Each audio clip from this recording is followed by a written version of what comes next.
ازيكم يا احلى اخوات فراولات الكوكب كله، يا رب تكونوا بخير. يلا بينا هنعمل النهارده مع بعض الجلاش الحلو لرمضان كده. بقى حضريه في 3 دقايق وانتي واقفه، ولا توريق ولا وجع قلب، ويبقى معاكي باللون القمر ده. واقول لك سر ان هو يبقى مقرمش معاكي ويبقى طري زي اللي بنجيبه من المحلات، نفس الطعم ونفس اللون ونفس التكات والحركات. ونقول اللهم صل وسلم وبارك على سيدنا ونبينا وهدينا محمد وعلى اله وصحبه وسلم. يلا يا احلى اخوات في الدنيا، بقى لو حد اول مره بيشوفني اتمنى يشجعني باشتراك قمر منه كده، ولايك وشير كمان للقناه. ويلا بينا ندخل على الفيديو نشوف عملنا الجلاش القمر ده في 3 دقايق ازاي. اول حاجه كده عندي ده سوداني. سوداني يكون غير مملح، متحمص ماشي، ني ماشي، مش هتفرق، بس المهم ان هو يكون سوداني غير مملح. انت بتجيبيه كده من العطار او من المقله، بتقولي له انا عايزه سوداني للحلويات. كان عندي بقى شويه بندق كده، قلت ما بديهاش اما ادلعهم شويه، وحطيت كام حبايه بندق كده هفرمهم فرم خشن. يعني بُصّي تشغّلي وتقفلي كده في الكبة بتاعة الخلاط عشان ما ينعموش أوي معاكِ.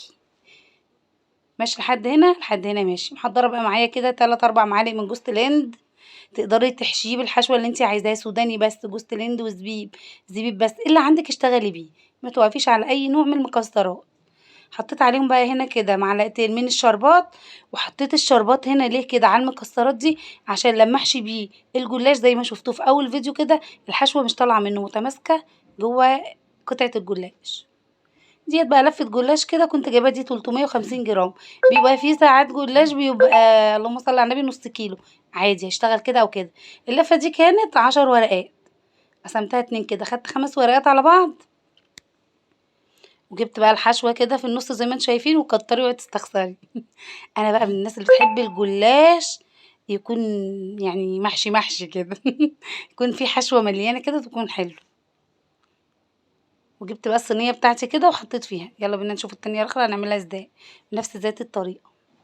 أيوه كده، افردي بقى الحشوة بالطول كده، خليكي بالعرض، ما تخليكيش هو كده طول ولا عرض زي ما انتم شايفين وادينا لفيناه زي ما شفتوا كده. هقطع بقى الزوايد دي مش هارميها، هاستخدمها برضو في دقيقتين 3 وهيبقى مورق بقى معاكِ وتحفة. بُصّي بقى قطّعيه مثلثات زي ما أنتِ عايزة، مربعات، الطريقة اللي أنتِ عايزاها قطّعيه بيها، ولكن أنا عايزاه كده يبقى مثلثات.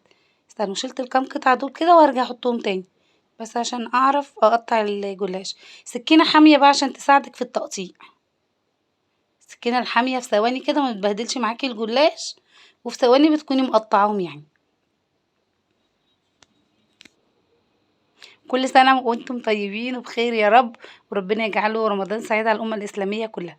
قطعناه كله كده خلاص، خلاص تعالوا بقى نشوفوا هنورق الكلام ده ازاي. دول كده القطعتين اللي انا شيلتهم زيادة في الصينية، لفيتهم صوابع كده.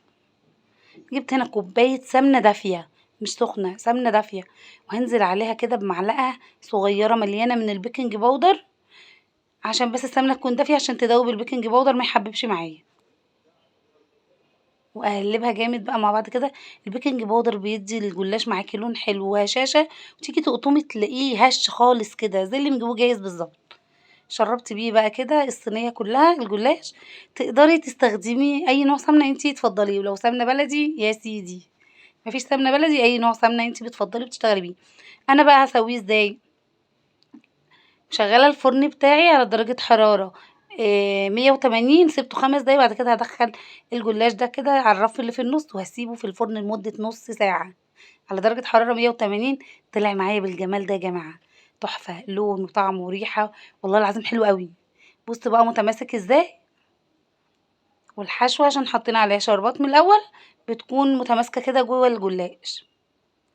تعالوا بقى أنا ما قُلتلكمش الشربات ده أنا عملته إزاي. شربات الجلاش ما بيبقاش لا تقيل أوي ولا خفيف أوي، كوبايتين من السكر عليهم كوباية ونُص من المَيّة، بارفعهم على النار لمدة 6 دقايق على نار متوسطة. اديتهم رشة فانيليا واديتهم عصرة ليمونة. رشة الفانيليا بعد ما بتطفّي على الشربات عشان ما تمرّرش معاكِ. بُصّوا طلع بالجمال ده بقى كده، والحشوة بُصّوا تحفة كده. وفي ثواني كده عملتيه، تقدري تعمليه في رمضان بقى على سفرتِك، للضيوف، ليكم، لأي حد يعني. وصفات سهلة وسريعة جدًا ما بتاخدش أي وقت، وأوفر بكتير من اللي إحنا بنشتريه من برّه من المحلات. يعني عشان تجيبي كيلو جلاش بقى شوفي بكام دلوقتي بمبلغ وقدره، عشان تجيبيه جاهز بقى من محلات كده بتاعة الحلوانية بمبلغ وقدره. الموضوع سهل وبسيط وسريع وعملناه في البيت بكل سهولة. بتحطي عليه الجلاش بيكون سخن والشربات بارد، بتضيفيه عليه كده وتسيبيه 5 دقايق وبعدين بتقدميه. ده كان الفيديو بتاعي النهارده يا أجمل اخوات في الدنيا كلها.